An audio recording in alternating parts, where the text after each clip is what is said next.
La noche de Adolfo Arjona. COPE. Estar informado. Entramos en nuestro territorio de crónica negra.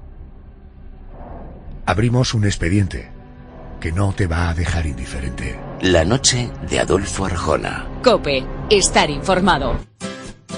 Tú y yo sabemos que a Andalucía vienen personas de los 5 continentes. Y que ni tú ni yo tenemos que subir a ningún avión para disfrutar lo que nadie en el mundo debería perderse. Descubre Andalucía. Quédate con tu mejor tú.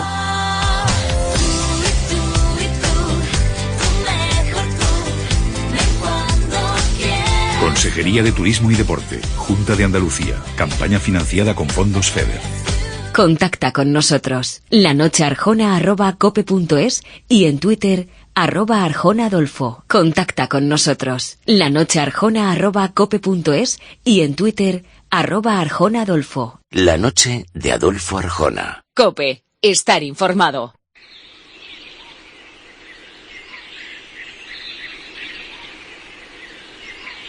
Era el 29 de enero de 1958. Ya caía la tarde cuando Charles Starkweather llegó a la casa de sus suegros.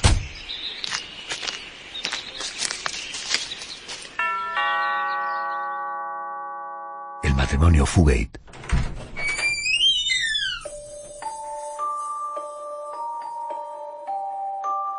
había quedado en ir a cazar con Marion, el cabeza de familia, por lo que nadie se extrañó al verlo llegar con un rifle en las manos.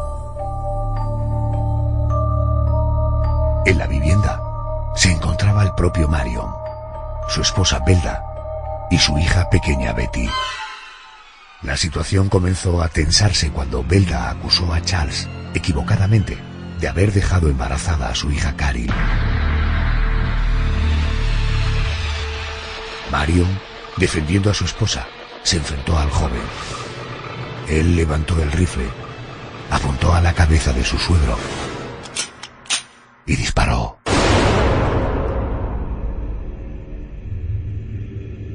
Belda, espantada por lo que acababa de ocurrir, se abalanzó cuchillo en mano contra el asesino.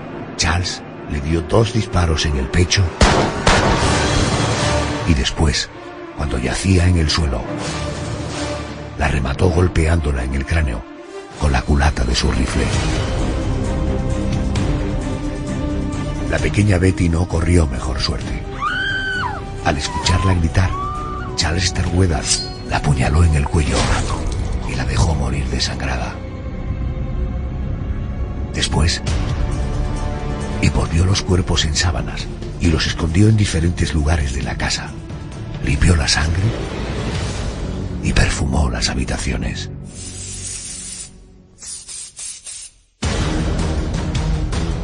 Aquella fue la segunda masacre protagonizada por el joven Charles. Antes había matado a un hombre y más adelante mataría a otras 7 personas. Lo haría durante un periplo por carretera que lo convirtió en uno de los asesinos más sádicos de Estados Unidos. Moriría ajusticiado poco después en la silla eléctrica.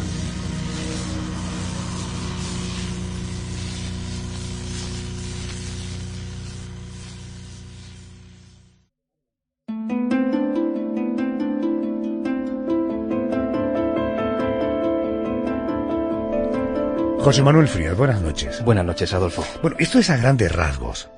Vamos a entrar en el detalle.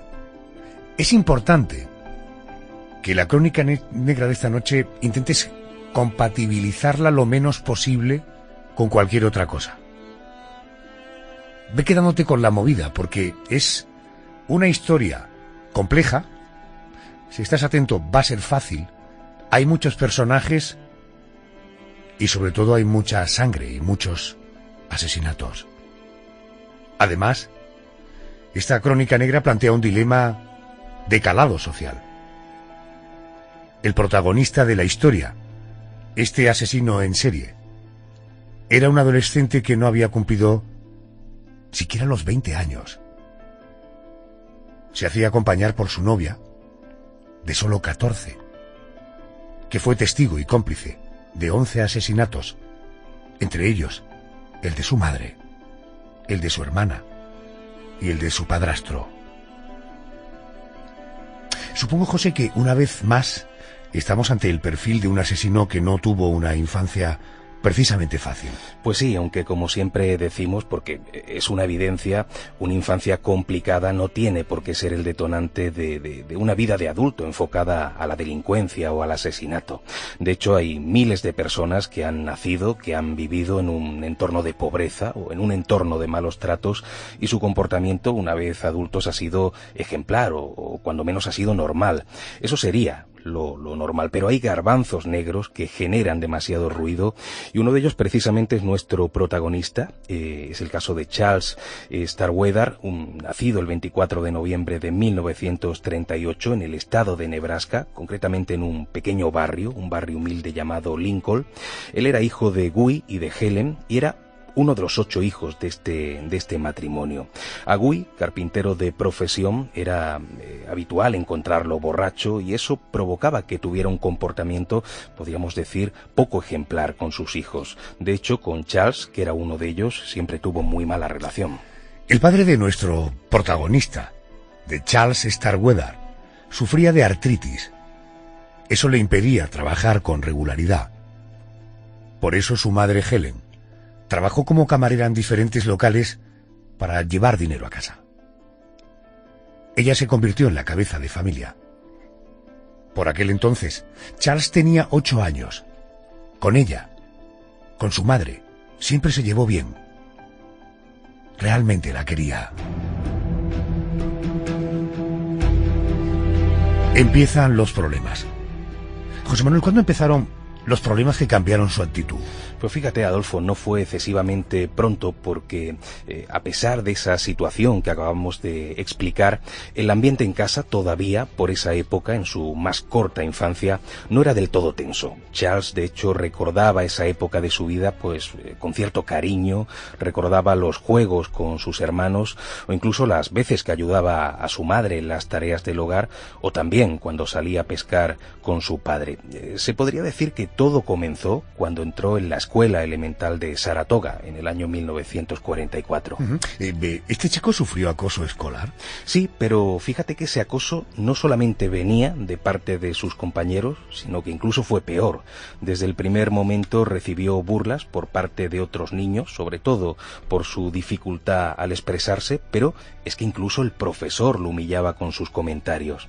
Aquello, como suele ser habitual en casos similares, fue minando la moral de Charles. Él llegó a pensar que todo era debido a que era pelirrojo o incluso también a sus piernas, que eran cortas y estaban un poquito arqueadas.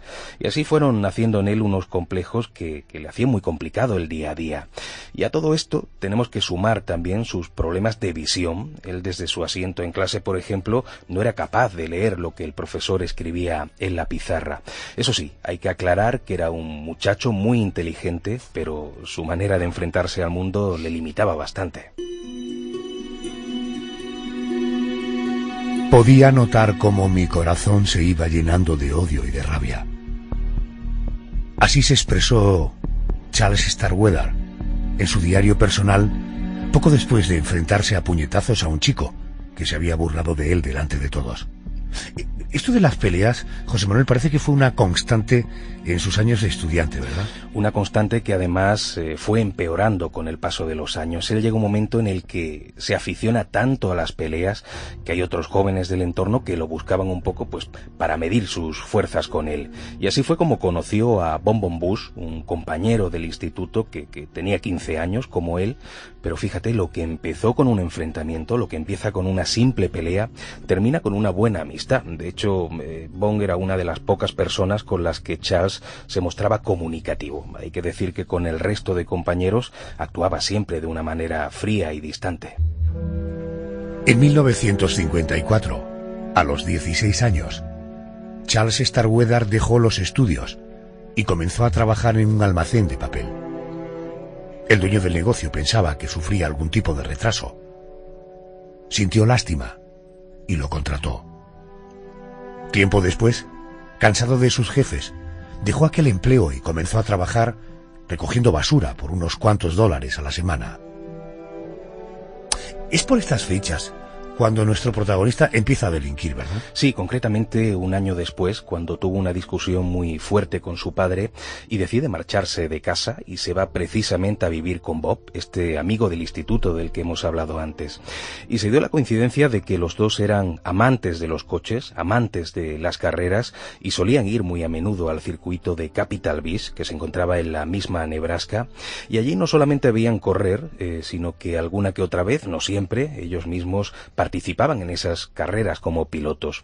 Y como decías, empieza a delinquir. Esos delitos tenían que ver precisamente con los coches, porque tanto él como su amigo Bob solían robar coches, con los que luego competían entre ellos para después abandonarlos o incluso desmontarlos por pura diversión. Permíteme que vamos a incluir a un nuevo personaje en la historia.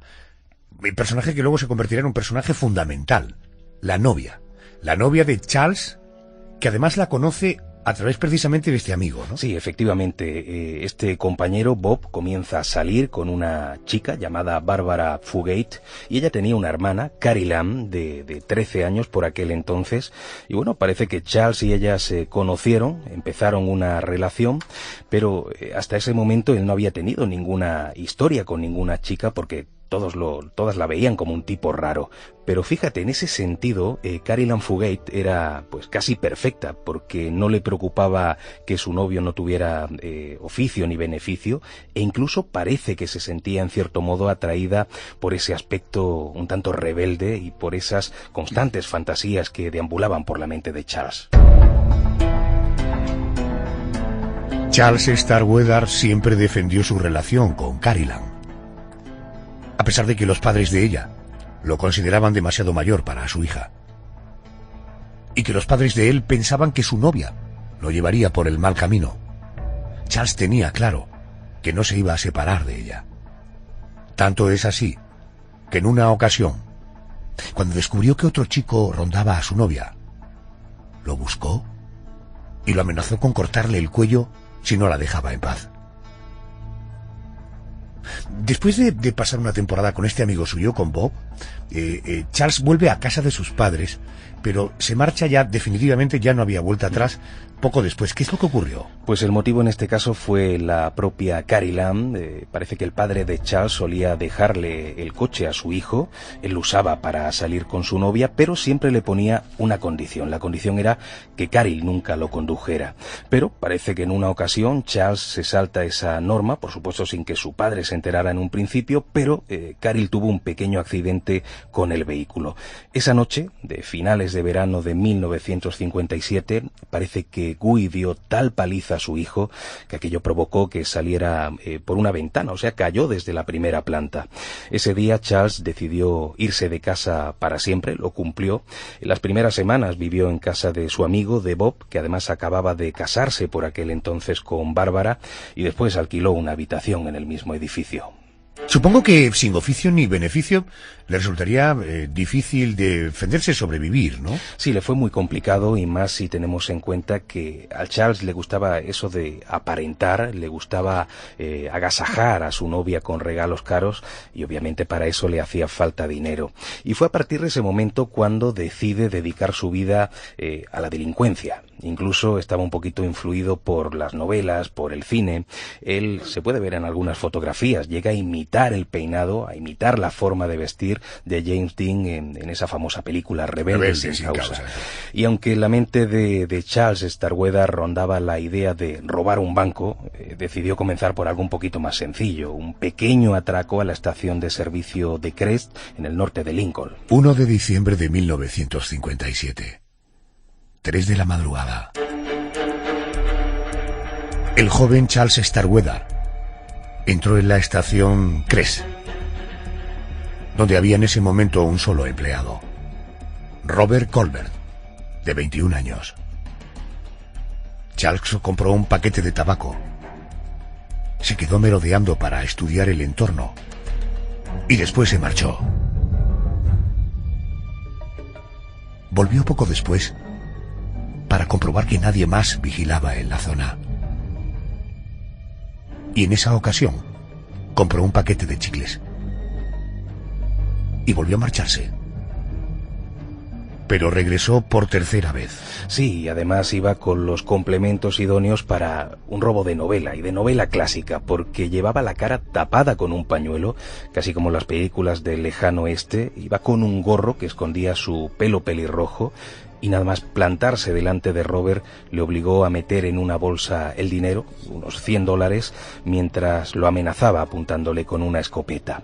Pero le fue imposible dar con la clave de la caja fuerte y Charles, indignado, obligó al joven empleado a montarse en su coche, a conducirlo, mientras él lo encañonaba en todo momento con el arma. Una vez en una zona apartada, Charles le hizo bajar del coche, contó que el otro chico intentó en ese momento hacerse con la escopeta y que él, en un forcejeo, recibió un disparo que le hizo caer al suelo. Desde ahí, y siempre según el testimonio del asesino, el empleado de la estación de servicio intentó darle una patada y fue entonces cuando Charles lo remató de un disparo en la cabeza.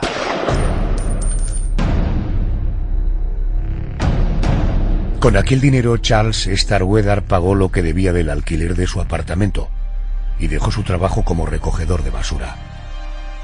También pintó su coche de negro. A pesar de las sospechas, la policía nunca pudo demostrar su implicación en el crimen. Parece, por lo que he leído, que no pasaron ni 2 meses hasta que nuestro hombre protagonizó ni más ni menos que un triple asesinato. Y un triple asesinato que tiene como detonante una discusión con su novia. Parece que la chica, Caril, había quedado con él en la tarde del 19 de febrero de 1958 y su intención era dejar a su novio, pero en este caso era por las constantes discusiones que ella tenía con sus padres, que además creían que se había quedado embarazada. 2 días después de aquello, Charles volvió a aquella casa, al número 924 de la avenida Belmont, y se presentó además con un rifle. En la casa estaba el matrimonio, Marion y Belda, la propia Caril Ann y su hermana pequeña, Betty Jean, de apenas 2 años y medio. Escucha, ¿y nadie se extrañó de que llevara un rifle? No, pero había un motivo para ello, y era que antes de la discusión, muy poquito antes, habían tenido un encuentro para planear que Charles quedara con el padre, con Marion, el padre de la chica, para ir a cazar. Pero en un instante la situación se tensa cuando él llega a casa. La mujer, Belda, comenzó a acusar a Charles de haber dejado embarazada a su hija y sin mediar palabra lo abofetea. Pero es que justo después el marido intenta echarlo a patadas de la casa. En ese momento Charles cogió el rifle y disparó al hombre en la cabeza. Murió al instante. La esposa, a pesar de estar aterrada por lo que había sucedido, se atrevió a lanzarse contra el asesino con un cuchillo en la mano. Pero Charles le disparó 2 veces en el pecho. Una vez en el suelo, la remató golpeándola en la cabeza con la culata del rifle.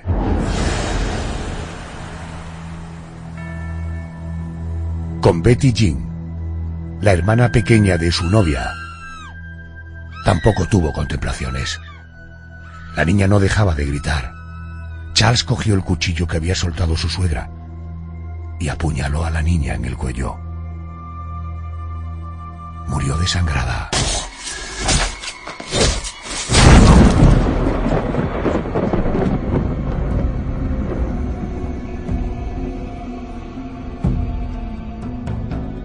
José Manuel, ¿qué hizo Charles Starkweather con la madre, el padre y la hermana pequeña de la novia?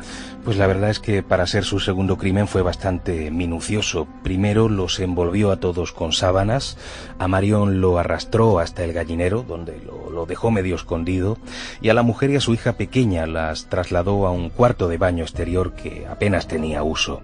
Ya de vuelta a casa, limpió todo rastro de sangre e incluso llega a perfumar las habitaciones.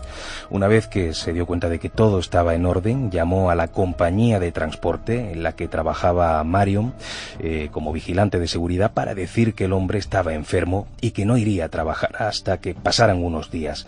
De esa manera estaba ganando tiempo antes de que se descubriera la matanza. Meses después, Charles y Caril Ann fueron detenidos.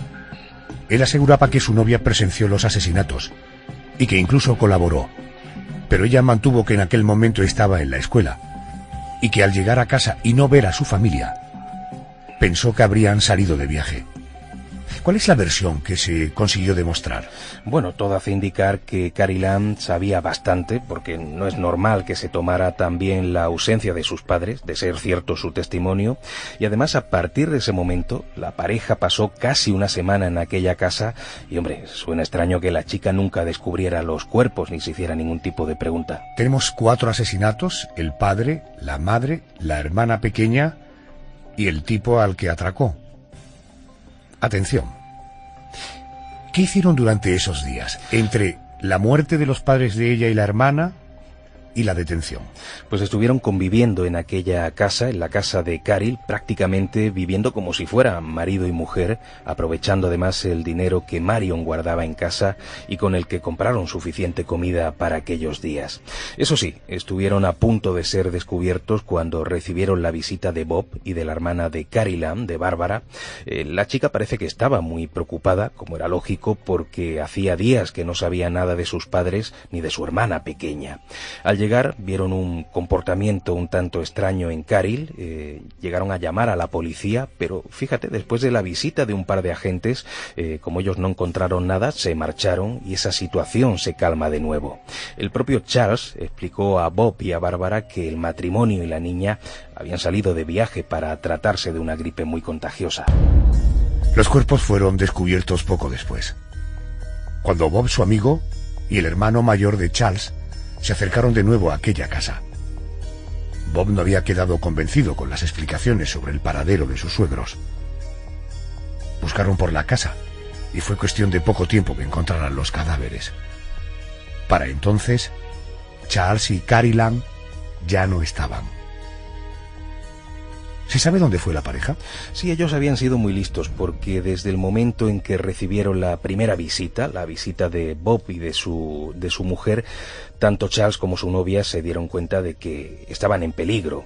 Por eso metieron algo de ropa en una mochila, cogieron todas las armas de fuego que tenían a la mano en aquella vivienda y montaron en el coche sin que nadie los viera.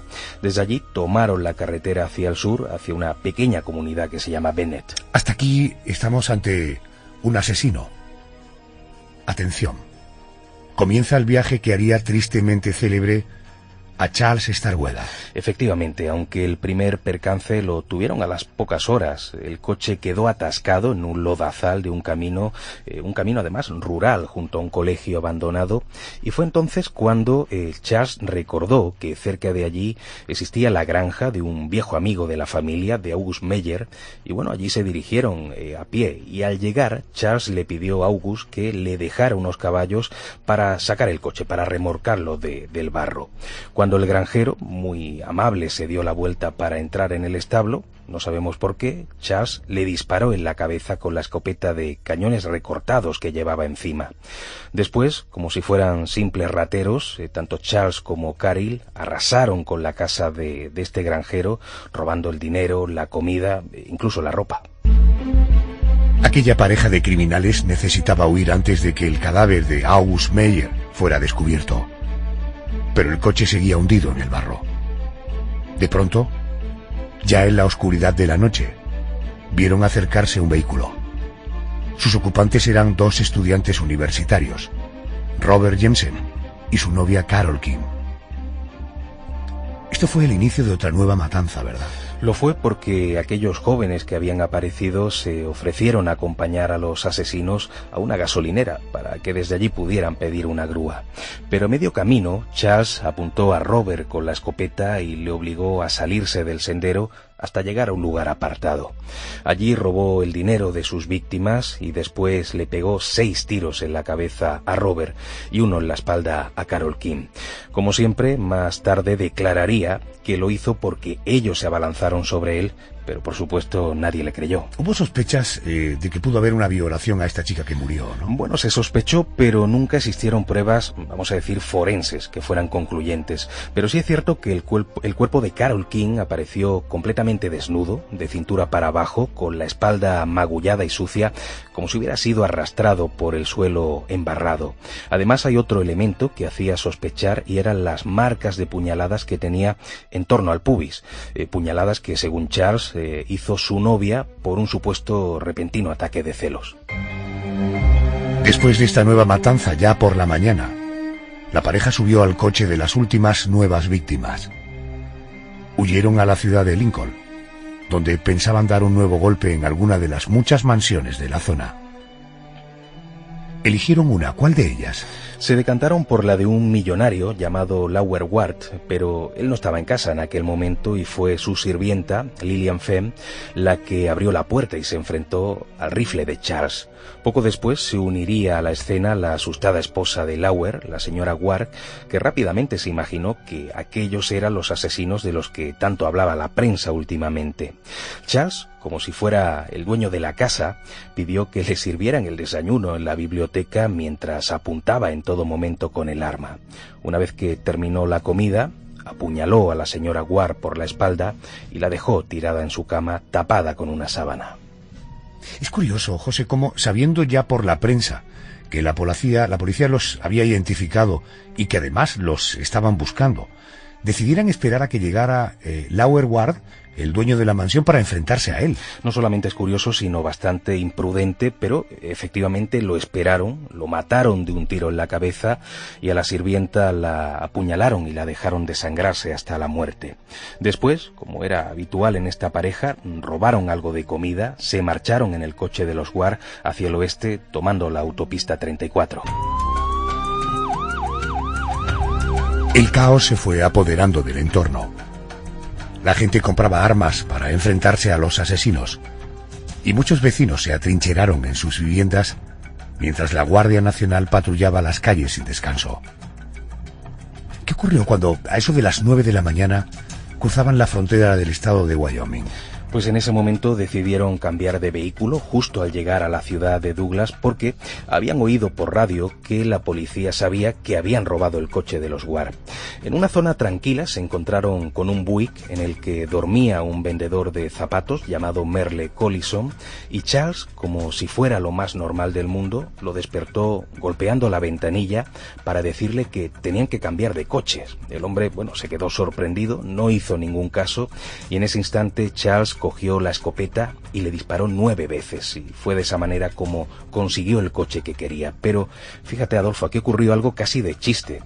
Charles no lograba arrancar aquel coche y, según contó su novia tiempo después, zarandea el cadáver de aquel hombre al que había matado, para intentar reanimarlo, para que le ayudara, a la vez que gritaba: «Oiga, ¿está usted muerto?». El principio del fin estaba cerca. En ese momento un hombre que pasaba por allí, pensando que había ocurrido un accidente, se acercó a la escena del crimen.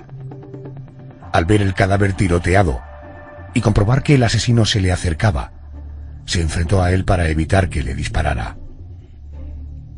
Mientras estaban enzarzados en la pelea, el sheriff de Wyoming, William Romer, apareció para detener al criminal. Fue fácil ponerle los pies a Charles Starkweather. No del todo, parece que se resistió bastante. De hecho, vuelve corriendo al coche de los Ward para intentar huir, pero en ese instante el sheriff dio aviso por radio a todas las patrullas de la zona. Y hubo una persecución espectacular por aquella ciudad a más de 160 kilómetros por hora, pero por suerte finalmente Charles y Carrie Lam fueron detenidos y conducidos a la prisión de Douglas.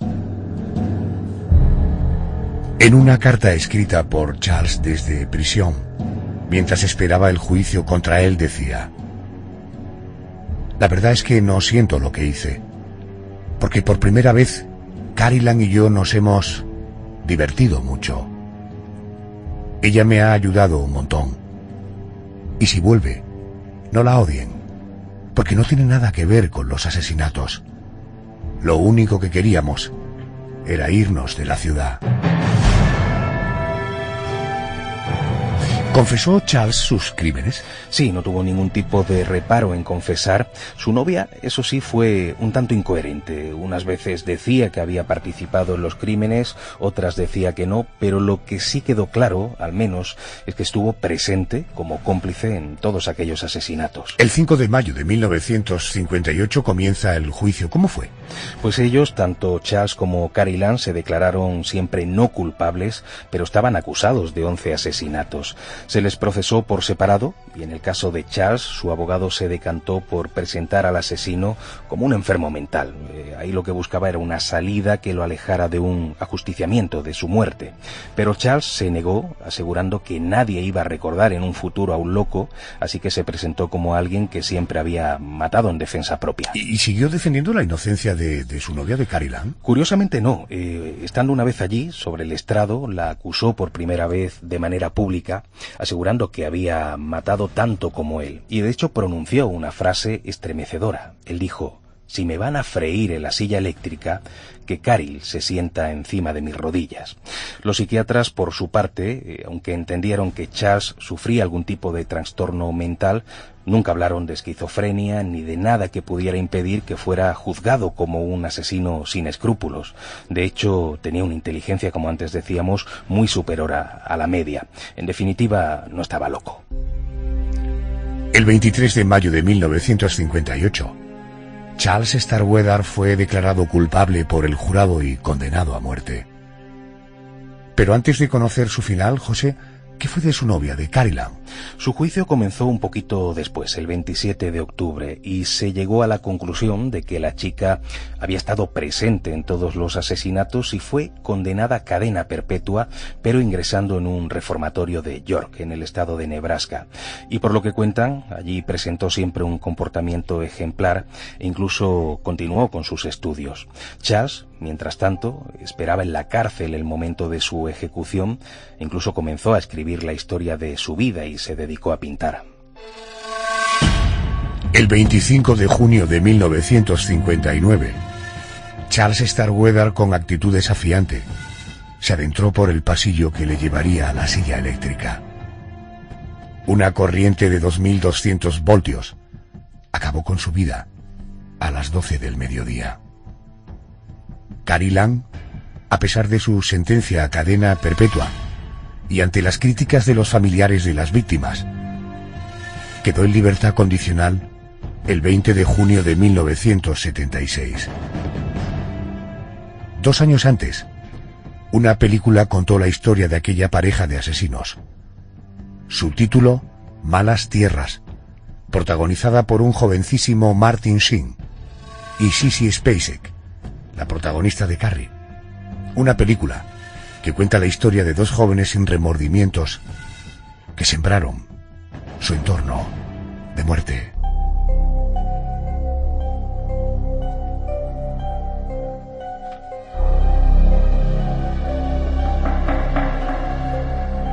José Manuel, gracias y nos encontramos la semana que viene. Gracias, buenas noches. La noche de Adolfo Arjona. COPE. Estar informado. Contacta con nosotros. lanochearjona@cope.es y en Twitter @ArjonaAdolfo. Contacta con nosotros. lanochearjona@cope.es y en Twitter @ArjonaAdolfo. La noche de Adolfo Arjona. COPE. Estar informado.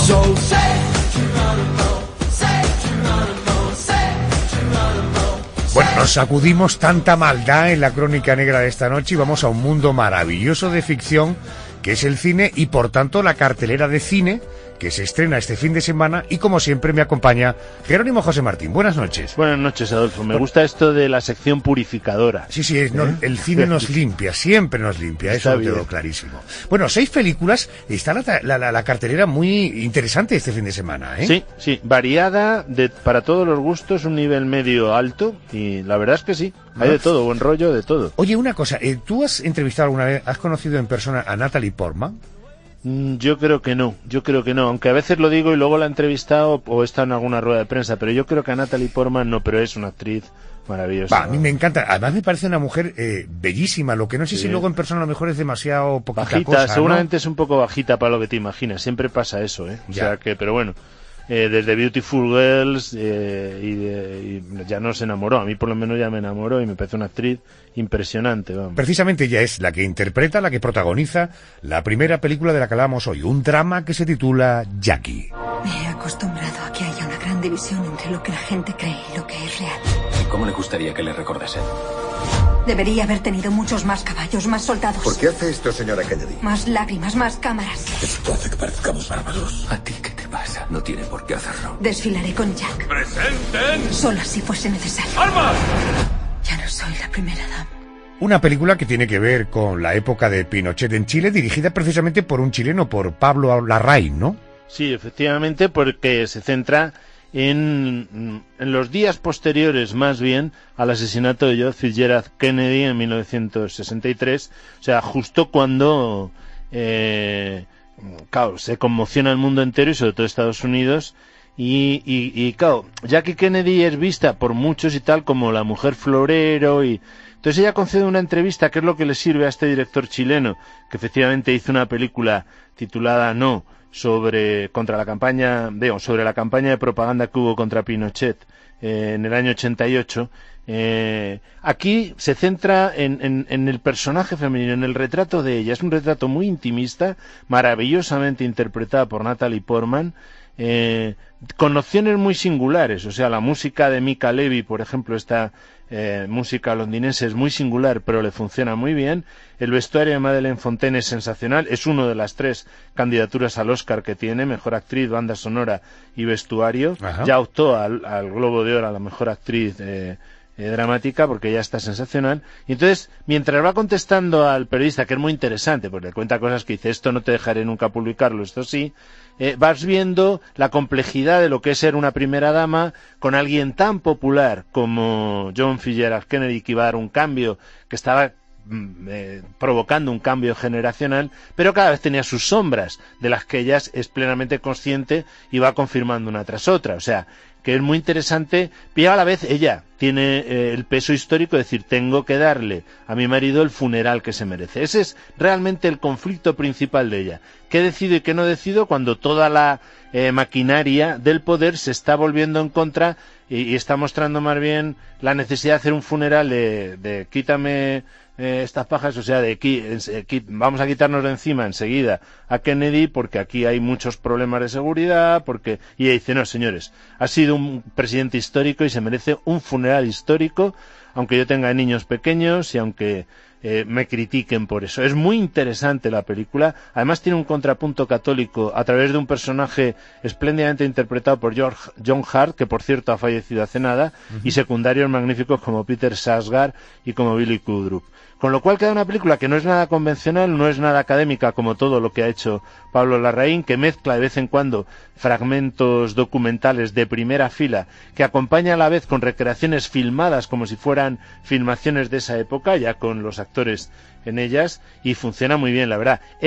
No es una película de esta, digamos, no es un blockbuster de palomitas, O sea, es una película más bien de intimista, profunda, densa, y que, en fin, tiene posibilidades ella, aunque la verdad es que se va consolidando Emma Stone como la favorita para los Oscars, pero bueno, si tiene una competidora, esta es una, desde luego. Luego pelear este año con La La Land va a ser muy complicado. Sí, es muy complicado, pero desde luego Natalie Portman lo ha hecho sensacional y es lo mejor de esta película con diferencia, y el trabajo de Pablo Larraín, que es su primer largometraje en Hollywood, y es muy valioso, desde luego. Además tiene una duración más que aceptable, 95 minutos. Sí, está fenomenal. La siguiente película, los que vamos habitualmente al cine hemos visto una enorme promoción de ella. Imagínate una planta de algodón.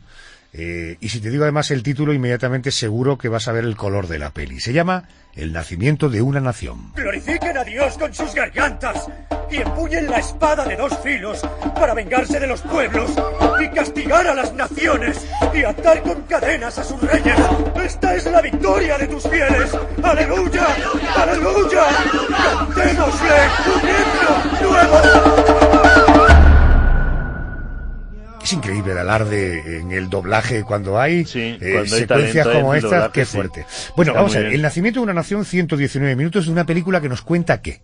Pues nos cuenta una rebelión real de negros esclavos justo antes de la guerra civil estadounidense, es decir, a mediados del siglo XIX, encabezada por un tipo llamado Nat Turner, que era predicador y que además su amo le sacaba bastante partido como predicador, buena gente, su amo además era bastante comprensivo, pero en un momento dado, ante las injusticias que hay, se rebela con otros cuantos y monta un follón de mucho cuidado que acaba siendo un baño de sangre, ¿no? Básicamente es esto, digamos que está en la línea de 12 años de esclavitud, si te acuerdas de esta película que tuvo bastante éxito hace unos cuantos años, no llega a su nivel, a mí me ha dejado un poquito defraudado, aunque es una ópera prima muy potente, porque la protagoniza, la ha escrito y la ha dirigido Nate Parker, que es un afroamericano, un actor afroamericano que la verdad es que muestra muy buenas maneras en los tres ámbitos, pero digamos que está marcada por quizá es bastante verosímil, digo,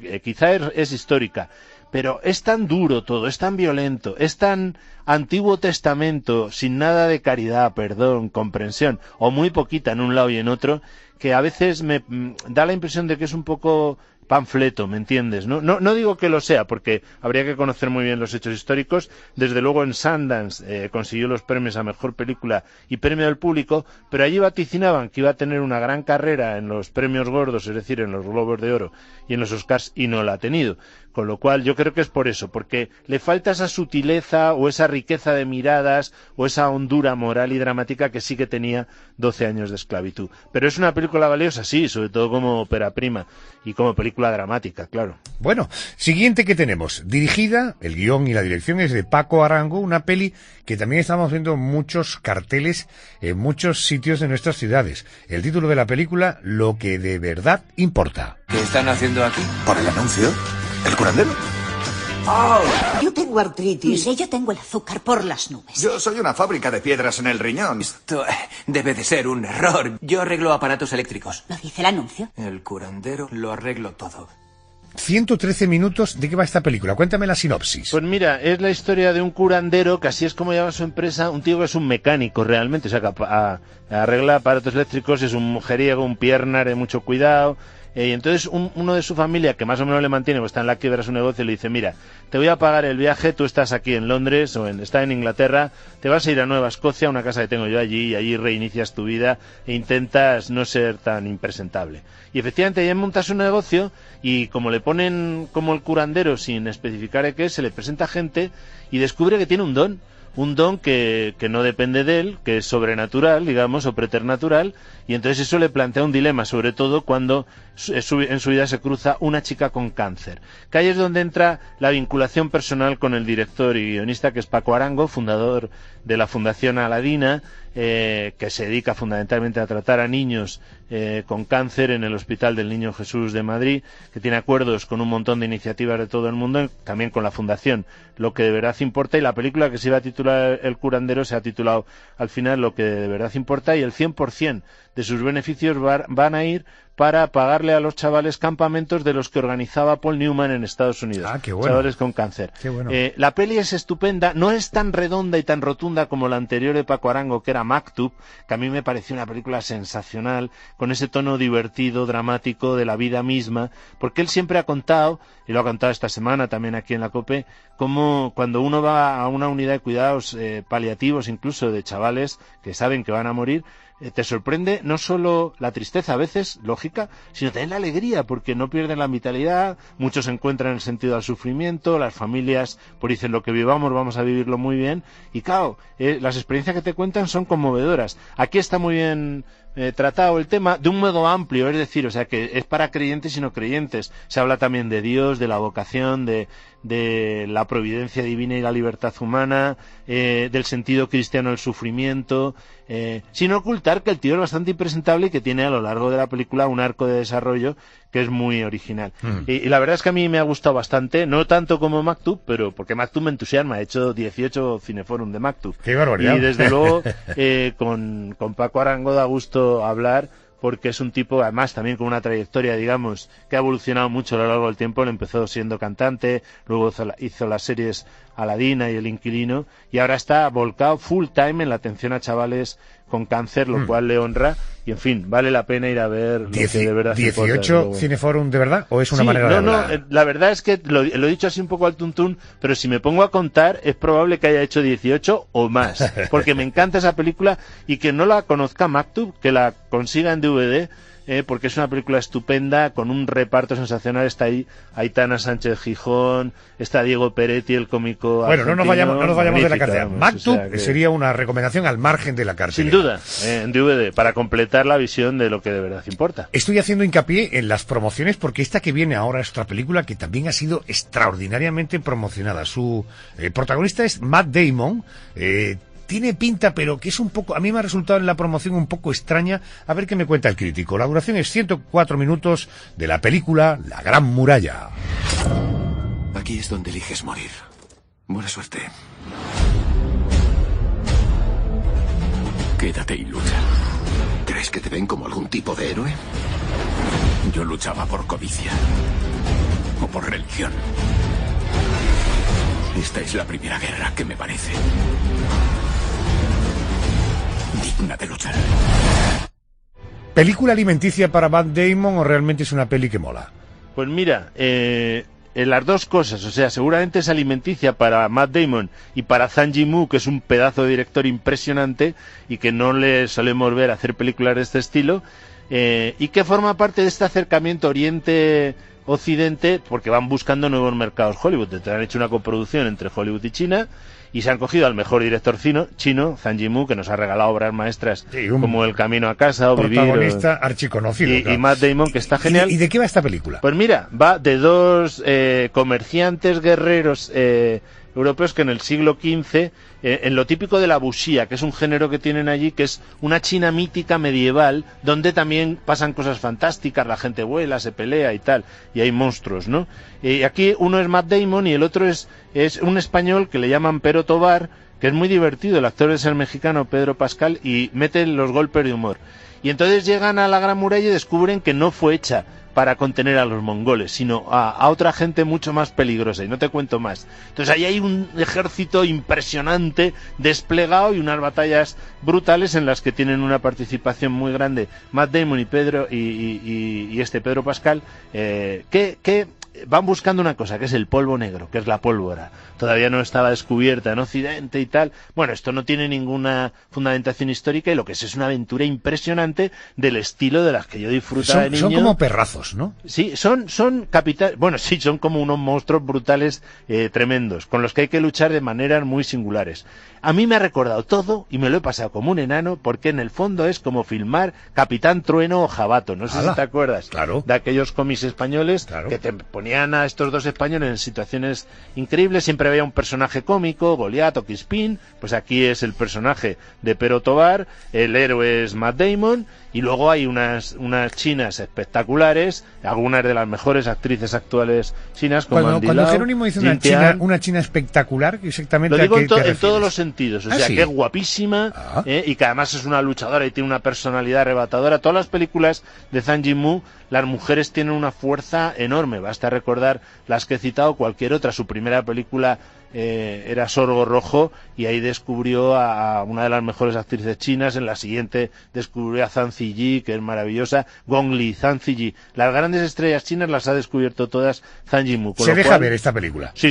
Esta sí que es palomitera total. O sea, no hay que pedirle a Zhang Yimou las maestrías de otras películas, pero para pasar el rato, piño va, piño viene, gracia gala, y luego tramas de amor y de heroísmo, pues ya está, fenomenal. Bueno, la siguiente tiene un título que me deja un poco así frío. Película, supongo que francesa, es Manual de un tacaño. Pues serán 12,88 €. No, a mí me da 12,85 €. Vuélvalo a pasar y nos aseguramos. Por favor. ¿Pero qué más letras? La señorita se ha equivocado, ¿vale? Hombre. Cualquiera se puede equivocar, ¿verdad? Alucinante. ¿Sigues siendo tan tacaño? No, para nada. Te recuerdo que me dejaste el día antes de mi cumpleaños por no comprarme un regalo. Por una coincidencia. 89 minutos de una comedia divertida. Sí, es divertida porque es Danny Boom, el de Bienvenidos al Norte, es el gran cómico francés que se ha aliado con un director bastante bueno que se llama Fred Caballé, que ha hecho sobre todo thrillers. Había intentado alguna comedia, pero le salió mal. Esta le ha salido mejor. No es lo mejor ni de Fred Caballé ni de Danny Boom, pero es la típica historia de un tacaño, ya has visto, ¿no? O sea, que deja a su novia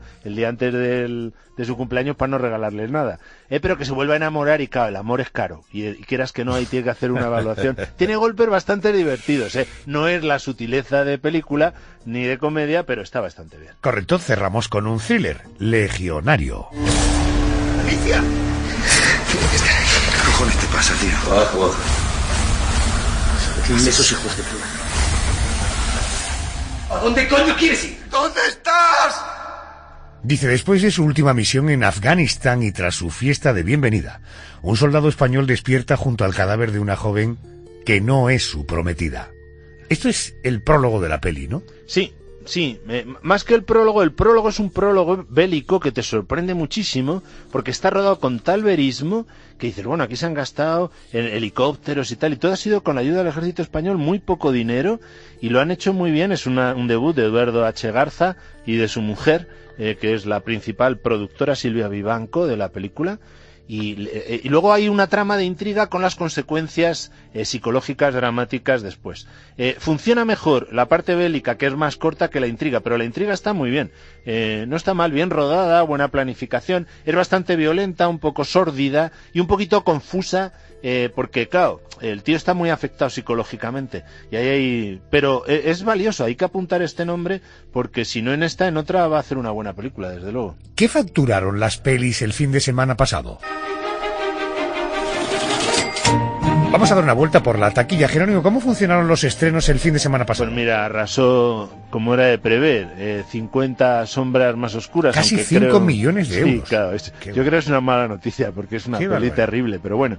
Y luego, efectivamente, el fin de semana, Batman, la Lego película, lo hizo un montón, 1.400.000, luego ya, de los estrenos del 10 de febrero, esos son los dos. Luego ya en el top semanal se equilibra, porque Batman bajó hasta el 5º puesto, le adelantó Rings, ¿te acuerdas? Esta película de terror, y entró ahí in extremis en el 10º puesto Moonlight, que era una película de las de los Oscar, pero que es ardua de ver, con lo cual el público responde a las incitaciones de la publicidad, aunque la peli sea un poco petarda, como es Ciudad 50 sombras más oscuras, y luego a las propuestas familiares, que el fin de semana ya se ve que toda la familia van con sus niños a ver lo que toque de propuesta familiar, ¿no? Oye, y lo que sigue funcionando, me doy cuenta, es todavía La La Land, ¿eh? Sí, La La Land, por supuesto, y Múltiple, y Lion, y Manchester, y Figuras ocultas, que a mí me alegra mucho, porque me gustó mucho esa película. No está mal, o sea, fuera de 50 sombras más oscuras, el resto del taquillaje me parece razonable, y luego los fines de semana Valerina, que es una apuesta de a contracorriente de animación, está funcionando fenomenal los fines de semana. O sea, te pongo una canción, sitúamela en una película. Qué bien suena, Dios. Ahí va, esta yo la he oído hace poco, pero no me acuerdo cuál es. Es una maravilla. Ha sido una película muy reciente, porque la he oído al escuchar el soundtrack. ¿Haz bien? ¿A qué ritmillo más guapo entra ahora, verás?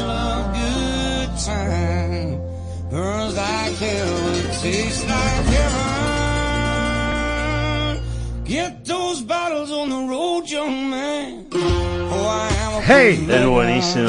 Dirigida por Ben Affleck, la película... Ahí va. La de Vivir de Noche, entonces. Vivir de Noche, efectivamente. Bueno, que ahí salen todos los lados, porque pasa por media Estados Unidos y fuera.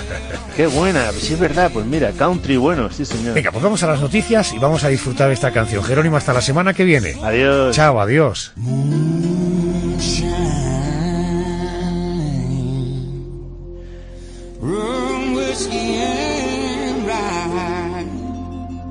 We give the top and tail to the mountain trail, but we pour that heart in the jar. That's right, son. Moonshine,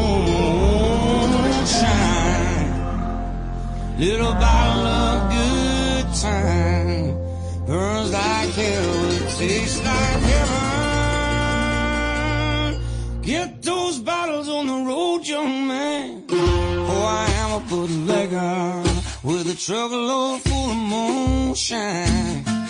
And my daddy tried to quell my crimes, but I just couldn't let it go. My heart was set on money. And the open road and the moonlight, sooner or later I would meet them. But you let moonshine, rum, whiskey ain't right. They give the top and tail to the mountain trail. Pour that heart in the jar, that's right, son. Moonshine, it's a little bottle of good time. Burns like hell, it tastes like heaven.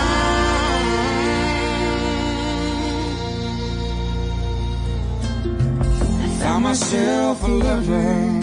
She swore she'd never leave me. I found it hard to believe it, but it turned out to be the truth when my heart was full of trouble. And it always gathered round me. Sooner or later we would meet again. Till that moonshine, rum, whiskey, and rye.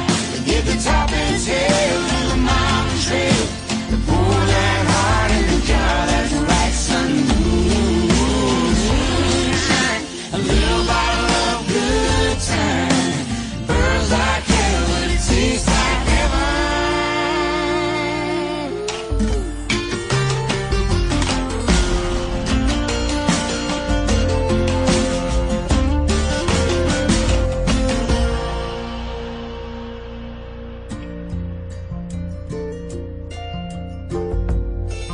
got my butt to the boys, chasing the horizon.